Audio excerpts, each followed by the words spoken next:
of hands. Para naintindihan, alam po natin kung ano yung sinasabing laying of hands, di ba? You lay your hands. Di ba sa Bible, sinasabi mo yung sa may sakit, ginagamit po ito ng Panginoong Jesus natin. So, ang sabi dito, laying of hands, ang definition niya is, laying on the hands is an act which a person places in hands upon the body of one another with some definite spiritual purpose, often accompanied by prayer and sometimes by prophecy. Both physical and spiritual contacts are made in laying of hands. So, ang laying of hands sa Tagalog po ay ang pagpatong ng kamay. Kung intindihin po natin, sabi nga dito is, laying of hands is an act of a person. So, kung mayroong kung mayroong naglilay ng hands, mayroong pinapatungan din. So, there is two person there. Yung isa is, Beatrice? Okay. Sorry. Laying of hands is consider of two person, for example, the one who lay her hands and the one whom he laid his hands. Diba? Kita pa natin. Referring to the act of giving or sharing knowledge, skills, or information with someone else, talking about the transfer of something intangible such as wisdom, values, or beliefs, describing the process of placing on something that on process to another person. Titingnan po natin dito, mayroong dalawang impartation and laying of hands. Mayroon palang apat. Ang number one dito is impartation. Ang impartation, tingnan po natin yung magandang halimbawa nito na sinasabi sa Bible. Sabi niya sa Acts chapter 8, verses 14 to 17. When the apostle in Jerusalem heard that Samaria had accepted the word of God, they sent Peter and John to Samaria. When they arrived, they prayed for new believers there that they might receive the Holy Spirit. Because the Holy Spirit had not yet come, and any of them, they had simply been baptized in the name of the Lord Jesus. Then Peter and John placed their hand on them, and they received the Holy Spirit. Ang sabi po dito kanina is, taking about the transferring of something intangible. Diba? Pag sinabing intangible, hindi ko ito nahahawakan. Nakita ko natin dun sa verse na ating pinag-aralan is ang impartation of power of the Holy Spirit. So makita ko natin dito sa impartation, no, sa binasa natin na ito po, naniniwala pa tayo na ang mga Kristiyano that time ay ang tinanggap lamang nila ay ang Panginoong Jesus. Hindi pa po sila na-baptize ng Holy Spirit doon sa binasa natin. And the Word of God, they sent Peter and John to Samaria to have an impartation of the power of the Holy Spirit. Yun po yung sinabi doon kanina sa binasa natin. And sa Acts 19:1-6, sabi, when Apollos was at Corinth, Paul took the road through the interior and arrived at Ephesus. When he found some disciples and asked them, did you receive the Holy Spirit? You believe? They transferred, no, we have not even heard that there is a Holy Spirit. So Paul asked then, what baptism did you receive? John's baptism, they replied. Paul said, John's baptism was a baptism of repentance. He told to the people to believe in the one coming after him, that is Jesus. On hearing this, they were baptized in the name of the Lord Jesus. And when Paul placed his hand on them, narinig ko natin, placed his hand on them, the Holy came to them, and they spoke in tongues and prophesied. So, makita po natin dito, no, na tinuruan po sila. Okay? Kung paano po matanggap yung banal na espiritu, na ito ay kailangan po nila when they lay their hands. So, makita po natin dito, tinuruan po sila ni Paul. Kasi, ang pagkano dito, tinanggap lang nila ang Panginoong Hesukristo. Pero hindi pa nila natanggap ang banal na espiritu.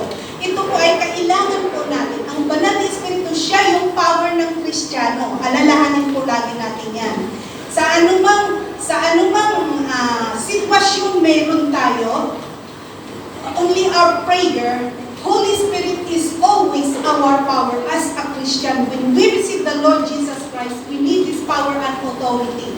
And this is our signature as a Christian. When the Holy Spirit is with you, your power is always there. You are powerful Christian. But you cannot receive the Holy Spirit without asking for it. Alam po natin yan. At ito po yung kailangan i-impart ni Paul sa ibang Kristiyano doon sa Book of Acts na sinasabi natin, sa pinag-aaralan po natin. Kailangan mabaptize sila sa Holy Spirit. And even at this time, makikita po natin, di ba may sinatawag tayo kung minsan pag nagsasabi ang ating elders na mayroon tayong baptism of the Holy Spirit. Di ba?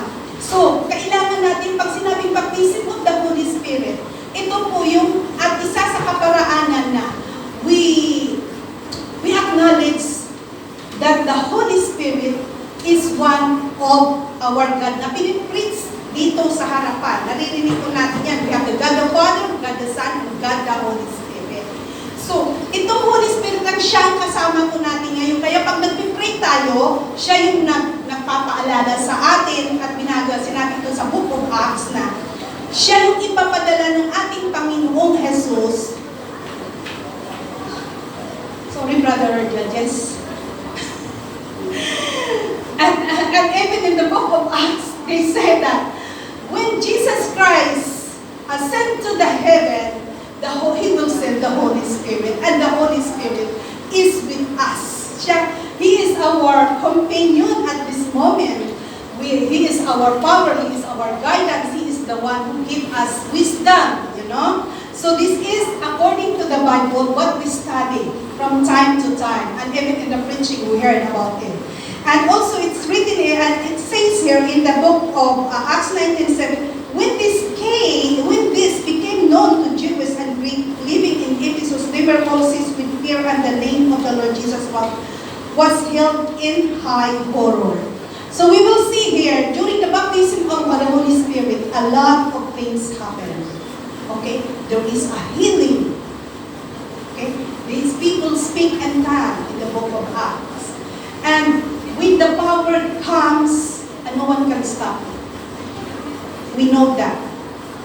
And every now and then, we consider even in the televisions or what, that when they acknowledge some of the preacher, they acknowledge that it is the power of the Holy Spirit that works within. That's why there will be a revival in the church. Amen po ba? Then let's, the next impartation, it is makita po natin is the baptism of the Holy Spirit and the spiritual gift as imparted. Okay? We can see in the book of Romans chapter 1 verse 11 says, I long to see you that I may impart you about some spiritual gift to make you strong. Another saying here is spiritual impartation of spiritual gift. And in the book of 1 Timothy 4:14, do not neglect your gift, which was given to you through prophecy, when body of elders laid their hands on you. And in the book of 2 Timothy 1:6 says, for this reason I remind you to fan into flame the gift of God which you through the laying on of my hands. It's saying about that spiritual gifts impartation. Yung mga verse na na binanggit dito. When we say impartation, ito yung you impart to someone. Okay? When you lay hands to someone, you have the power. In the first place, you don't have authority. We will tackle this one later.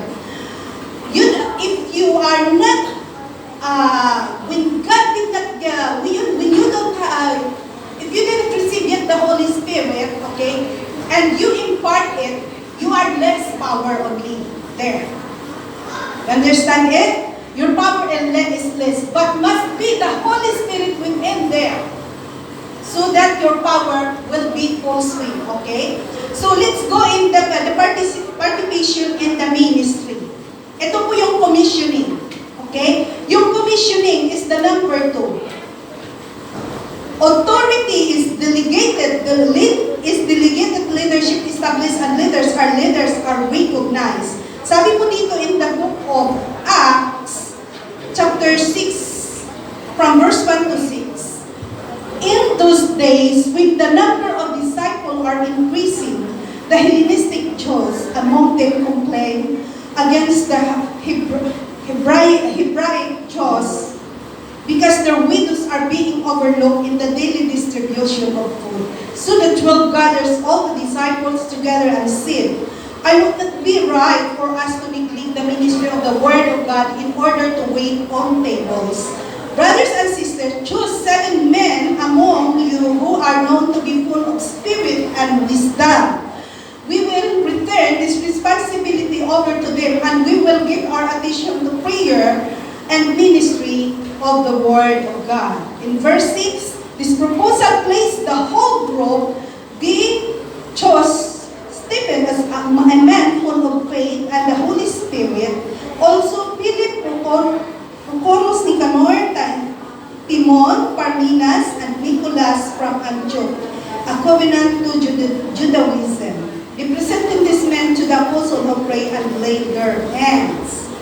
So, they are talking about the group here. Okay? They are talking about the group here. A group of Christians that need a leader. Okay? And it is, according to the verse, okay, that must be to choose someone, okay, that with the power, sabi niya, full of spirit and wisdom. So they need the person, okay, the leader, to assist those groups na nangangailangan po ng ma-organize po. So they are talking about the groups and about the leaders here to commission and the impartation of the Holy Spirit on through laying on hands. When we see commissioning, okay, ito sa KOC, naririnig pa, madalas ito naririnig pag sinabing commissioning. Pag sinabi kasi commissioning, ito yung turn over the authority. Okay? Yung magbigay ka ng kapangyarihan. So there will be a commissioning. The impartation of the Holy Spirit must be commissioned. Kasi when we talk about the group, hindi po natin ito kaya ng isang tao i-handle ang group. Okay? So there must be a leader. There must be a selected person that full of wisdom, that God give the gift for them in order you can organize this group of people to para magawa po yung dapat gawin according to the plan of God, to the purpose of God within the group, at para po maging maayos ang sitwasyon. Okay? Ito din sabi din sa the law, sa book of Numbers. So the Lord said to Moses, take Joshua, son of Nun, a man in whom is the spirit of leadership, and lay your hands on him, have him stand before Eleazar, the priest, and the entire assembly, and commission him in the presence. Give him some of your authority, so the whole Israelite community will obey.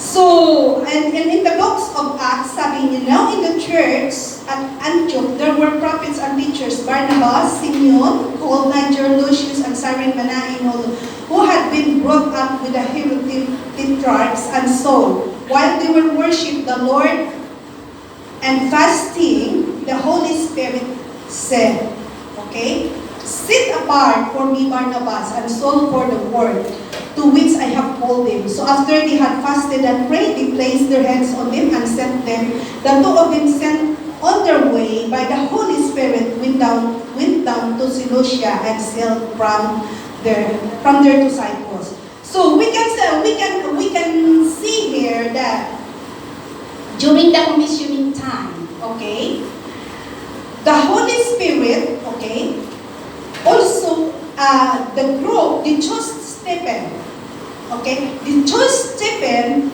that man full of faith and Holy Spirit, and some of those people that they will lead this group, okay, so they laid hands on Stephen. They laid hands, Paul laid hands on Stephen in order there will be a transmission of the power. That's why the impartation is already there, and they commission and they start to impart the power of the Holy Spirit because hindi pa po nagkaroon ng leader ang mga grupo na kinakailangan. So in laying hands, hindi po tayo basta-basta lang nag-lay ng hands. Yung mga leader na binigyan ng authority to lay in hands, sila yung may authority na binigyan ng power. Okay? Malalaman po natin yan ngayon kung bakit hindi lang natin basta-basta nililay yung hands natin kung kanino. Pag sinabi sa atin na lay your hands, malalaman po natin yan sa huling mamaya. Hindi lang natin basta-basta ililay yung hands natin. According to the Word of God, it's not just like that we can put and lay our hands there. Okay, that is according to the Word of God. So there is a procedure for that. Okay? There is also a power when we lay our hands. Otherwise, we have to check if the power is have an authority. Otherwise, first, we will see that later. Okay? And then, after impartation and commissioning, transmission. Okay, let's go to the transmission. When we say transmission, ano sa pagkaintindi nyo ng transmission? Okay, with the word transmission, it's referring to the process of sending or conveying something from place to another. Ang magandang halimbawa nito, when we see transmission, di ba yung sakit? Okay? And yung signal, di ba? Pag nag-transmit ka from one system, mag-transmit ka ng data, the transmission is like, for example, if you transmit some data to another system, okay? And and also the disease, it will transmit. So, hindi mo ito nakikita. Because there is a power. We are talking about the power of the Holy Spirit. Now, the impartation of the power, the commissioning of the power, and then the transmission of the power of the Holy Spirit. Let's talk about it. Sabi niya dito in book of Genesis, chapter 48, 1:14, "But Israel reached out his right hand and put it on Ephraim, his shoulder. Though he was the younger and crossing his arms, he put his left hand on Manasseh, his. Even though Manasseh was the firstborn. When Jacob saw his father placing his hand on Ephraim his, he was displeased. So he took hold his father's hand to move it from Ephraim's head to Manasseh's head. Joseph said to him, 'No, my father, this one is the firstborn. Put your right hand on his head.' But his father refused and said, 'I know my son, I know. He too will become a people, and he too will become great. Nevertheless, his young brother will be greater than he, and his descendants will become a group of nations.'" When this, dito sa nabasa, when we read this word, okay, we can see here about the transmission of the blessings. The blessings of Abraham to the second generation. Yeah, sa mga apo na. Okay, apo niya na its grandchildren already, Manasseh and Ephraim. It is a son of Joseph. So, he put his hand, okay, when he lay his hand, we can see there, he crossed his hand, okay? But, there is in the Bible, we say that the firstborn is always like the ears, like Jacob, he is the firstborn among the nations, na pinili siya ng Panginoon. So, ang in-expect ni Joseph dito is, the firstborn also is,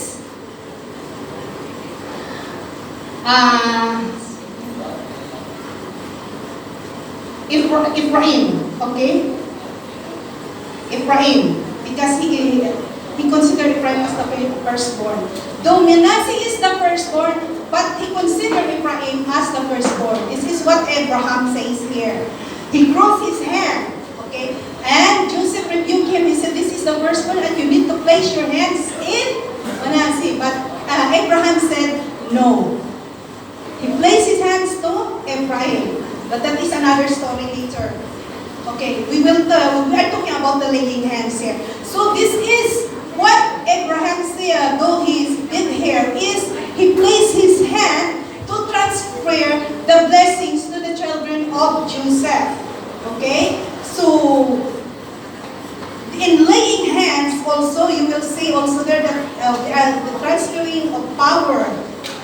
Okay? There is always there. Huh? So, in the book of Isaiah says also here, surely he took up our pain and bore our suffering, yet we consider him punished by God, striking by him and afflicted. But he was pierced for our transgression, he was crushed for our iniquities. The punishment brought us peace was laid him, and by his wound we are healed. It is the source of healing from Jesus Christ. We can see here is the healing power of Jesus transmitted to us when he was crushed in the cross, okay? When he was pierced, okay? And our transgression is done in the cross,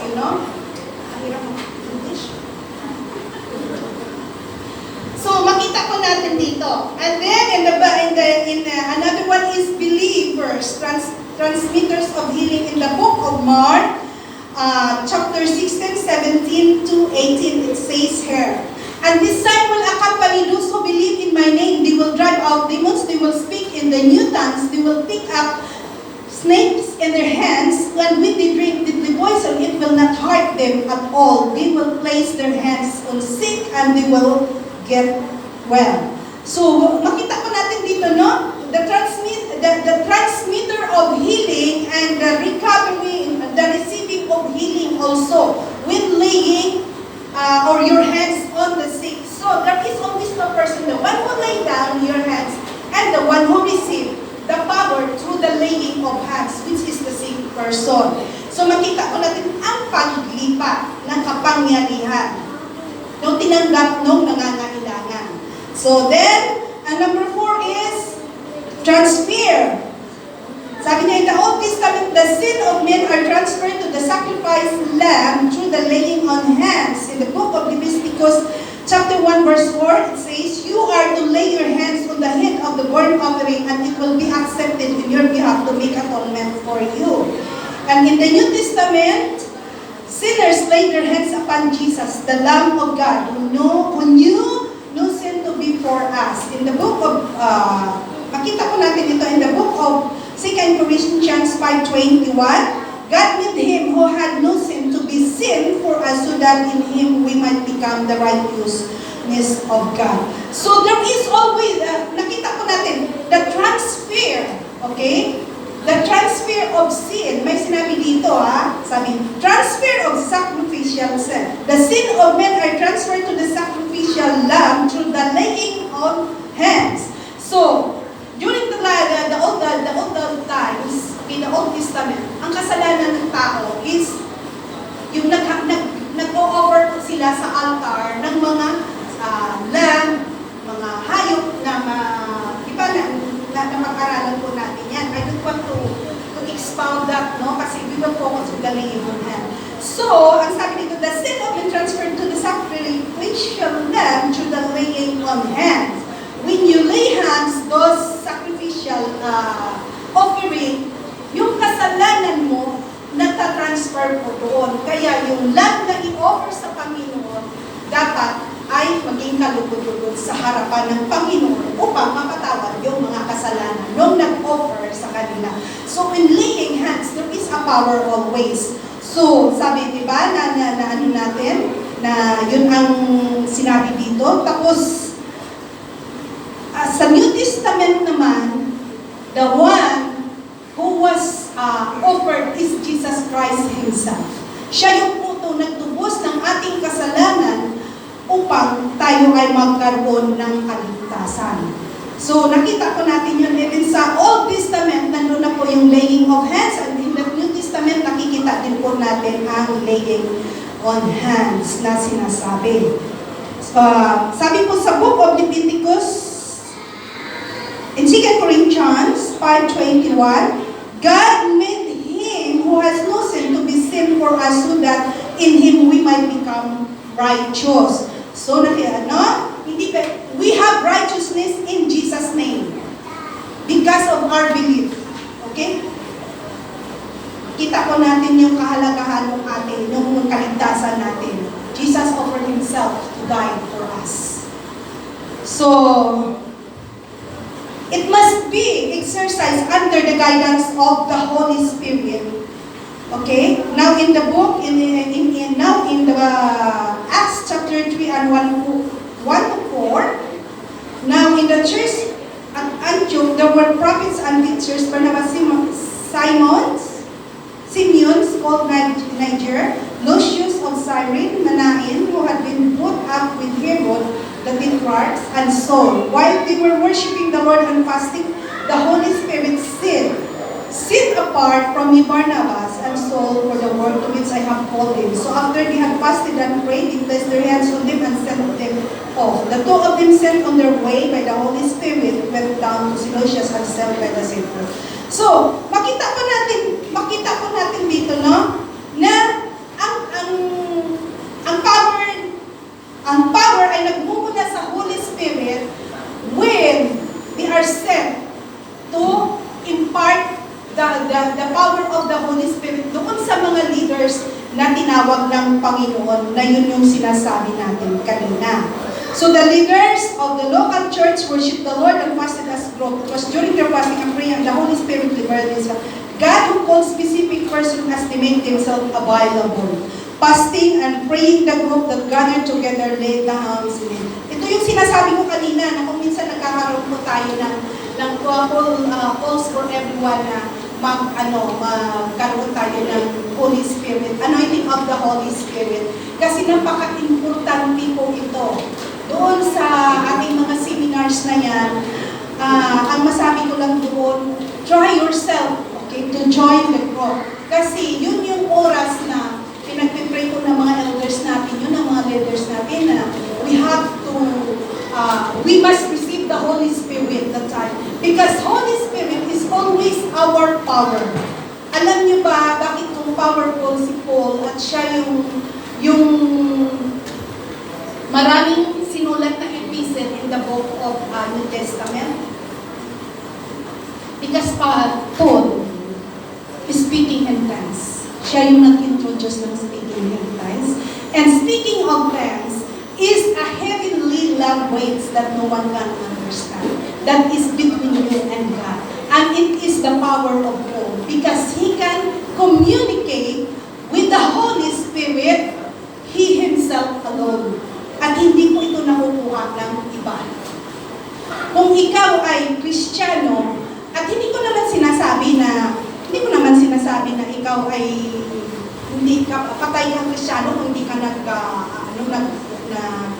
i-speak in tongues. Hindi ko sinasabing ganon. But I encourage one another that speaking in tongues, this is the power of the Holy Spirit. And if you want to become a powerful Christian, always seek the face of God. Always seek, pray, fasting. This is what the Word says. That's why you will become a powerful Christian if you always seek and meditate the Word of God. Yun ang pinaka-importante sa atin bilang Kristiyano. And makikita mo na lang, even your life changes. Only God knows. That is between you and God na. Okay? And we must exercise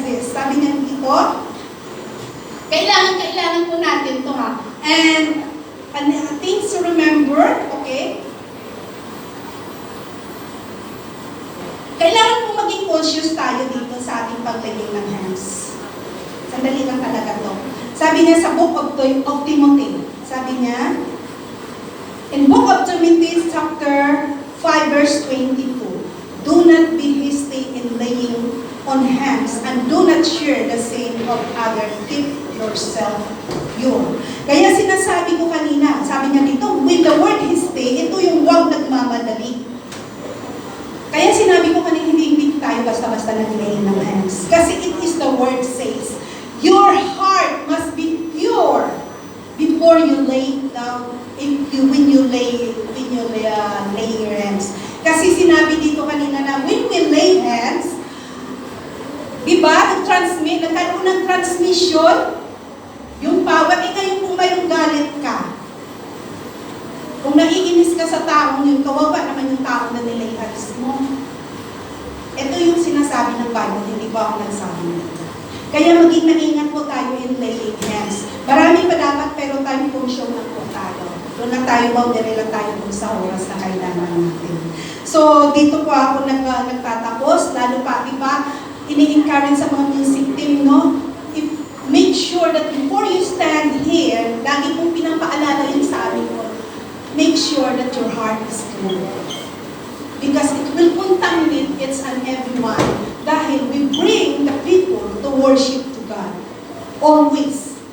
Kaya pag nasa loob tayo ng church, make sure na tayo po ay, ang puso po natin kinaka-enjoy sa Panginoon. Bago po natin gagawin yung mga bagay na pinapagawa ko sa atin. Dito po tayo magtatapos. At magandang gabi. At magandang umaga sa bawat isa. Let's pray. Father God, thank you po, Panginoon, sa magang ito, God. Thank you for the impartation of your word today, O God. Nawa, may natutunan po kami. At kayo po, Panginoon, O God, ang mold nito sa puso ng bawat isa na maintindihan po namin how powerful the Holy Spirit, Panginoon. How He works within us. And Lord, I pray na ikaw ang kumilos sa bawat isa as we go on our service today, Panginoon. We bless you and glorify you in Jesus' name.